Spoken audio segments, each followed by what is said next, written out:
মাননীয় বিরোধী দলীয় নেতা জনাব ডাক্তার শফিকুর রহমান। সব দুর্নীতিবাজরা এক হয়ে ইঞ্জিনিয়ারিং করে আমাদেরকে হারিয়ে দিয়েছে কয়বার। আন্তর্জাতিক পরিমণ্ডল তো মানেন, তাই না? না মানেন, আপনাকে তো মানেন আমিরে জামাত, মাননীয় বিরোধী দলীয় নেতা। ইউরোপীয় ইউনিয়নের পক্ষ থেকে এই 12 ফেব্রুয়ারি নির্বাচনের পর্যবেক্ষণের চূড়ান্ত প্রতিবেদন উপস্থাপন করা হয়েছে। 28 এপ্রিল 2026 ইউরোপীয় ইউনিয়নের পক্ষ থেকে আনুষ্ঠানিকভাবে এই 12 ফেব্রুয়ারি নির্বাচনের যে তাদের পর্যবেক্ষণের প্রতিবেদন সেটি যেমনি উপস্থাপন করা হয়েছে আনুষ্ঠানিক ব্রিফিংয়ের মাধ্যমে, একই সঙ্গে সরকারি দল এবং বিরোধী দলের কাছে কিন্তু এই প্রতিবেদন হস্তান্তর করা হয়েছে। আপনি বিরোধী দলীয় নেতা হিসেবে ডাক্তার শফিকুর রহমান, এটা তো আপনারই ছবি নিশ্চয়ই, নাকি এআই দিয়ে বানানো?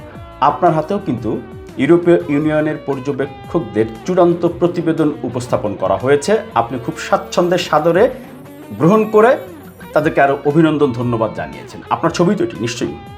এবং এই প্রতিবেদনে, চূড়ান্ত যেই প্রতিবেদন, অর্থাৎ ইউরোপীয় ইউনিয়নের নির্বাচন পর্যবেক্ষণ হচ্ছে সারা বিশ্বে, যদি আমরা বিশ্বকে মানি, নির্বাচন, গণতন্ত্র, ভোটাধিকারকে যদি মানি, তাহলে ইউরোপীয় ইউনিয়নের এই পর্যবেক্ষণ প্রতিবেদনও আপনাকে মানতে হবে। সেখানে কি বলেছেন? নির্বাচন প্রক্রিয়া বিশ্বাসযোগ্য এবং দক্ষতার সাথে পরিচালিত হয়েছে, যা গণতান্ত্রিক শাসন ও আইনের শাসন পুনঃপ্রতিষ্ঠায় একটি গুরুত্বপূর্ণ পদক্ষেপ। এই নির্বাচনে গণতান্ত্রিক প্রক্রিয়ার প্রতি অংশীদারদের অভিন্ন প্রতিশ্রুতির প্রতিফলন হয়েছে এবং নির্বাচনের প্রতি জনগণের আস্থা আরও সুদৃঢ় হয়েছে। এবং এই ইউরোপীয় ইউনিয়নের যেই পর্যবেক্ষণ প্রতিবেদনে বলা হয়েছে, এই নির্বাচন আন্তর্জাতিক গণতান্ত্রিক নির্বাচনী মানদণ্ডের সাথে সামঞ্জস্যপূর্ণ। এরপরে আপনি বলতেছেন নির্বাচন ইঞ্জিনিয়ারিং হয়েছে, নির্বাচনে কারচুপি হয়েছে।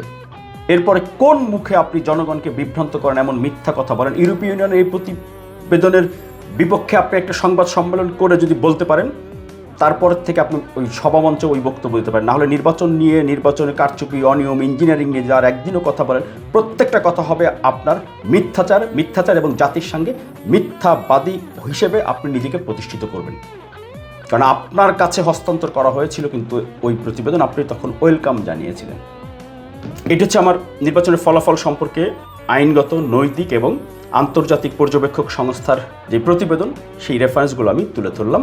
এবং জাতীয় সংসদের বিরোধী নেতা উনি আরেকটি রেফারেন্স দিয়ে থাকেন রাজসাক্ষীর কথা, যে সরকারের প্রতিমন্ত্রী, স্থানীয় সরকার প্রতিমন্ত্রী মীর শাহ আলম সংসদে একদিন বলেছিলেন যে ডক্টর মোহাম্মদ ইউনূস এবং বিএনপির তখনকার ভারপ্রাপ্ত চেয়ারম্যান তারেক রহমানের লন্ডন বৈঠকের ইস্যুটিকেও এবং একজন প্রতিমন্ত্রী মীর শাহ আলমের বক্তব্যকেও তিনি বিভিন্ন সময় উদ্ধৃত করে বলেন যে রাজসাক্ষী, দুজন রাজসাক্ষী পাওয়া গেছে, এরকম বলেন। মীর শাহ আলম সাহেব কী বলেছিলেন? মীর শাহ আলম সাহেব বলেছিলেন যে ডক্টর ইউনূস এবং তারেক রহমান সাহেবের মধ্যে ওই বৈঠক হয়েছিল বলেই কিন্তু নির্বাচন হয়েছিল বলেই আপনি আজকে বিরোধী দলীয় নেতা হতে পেরেছেন। জামায়াত ইসলাম রাজনীতি করার উন্মুক্ত পরিবেশ খুঁজে পেয়েছে।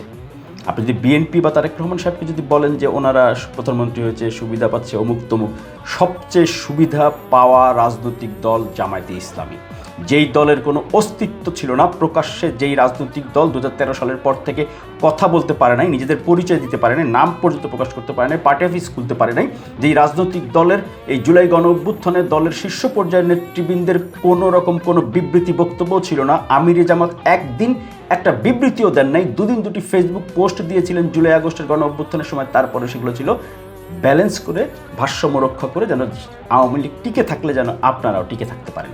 তথ্য প্রমাণ সহ এই বিষয়গুলো উপস্থাপন করলাম। তবে নির্বাচন নিয়ে, ভোট নিয়ে দয়া করে বিরোধী নেতা আপনি আর কোনো মিথ্যাচার এই জাতির সামনে করবেন না, এইটুকু একজন নাগরিক হিসেবে আপনার প্রতি অনুরোধ রইল। এই জন্যে ভোট জালিয়াতি করে তারেক রহমান প্রধানমন্ত্রী হয়েছে, বিএনপি সরকারের ক্ষমতায় এসেছে, এই কথা অন্ততপক্ষে বিরোধী দলের পক্ষ থেকে তারা বলতেই পারে, মুনাফিকি বা মিথ্যা কথা বলতেই পারে, কিন্তু আপনার পক্ষ থেকে জবাবটা, বিএনপির পক্ষ থেকে জবাবটা যাতে অন্ততপক্ষে যেমন কুকুর তেমন মুগুরের মতো হয়, এইটুকু আহ্বান, প্রত্যাশা, অনুরোধ করব একজন নাগরিক হিসেবে। Open media cell.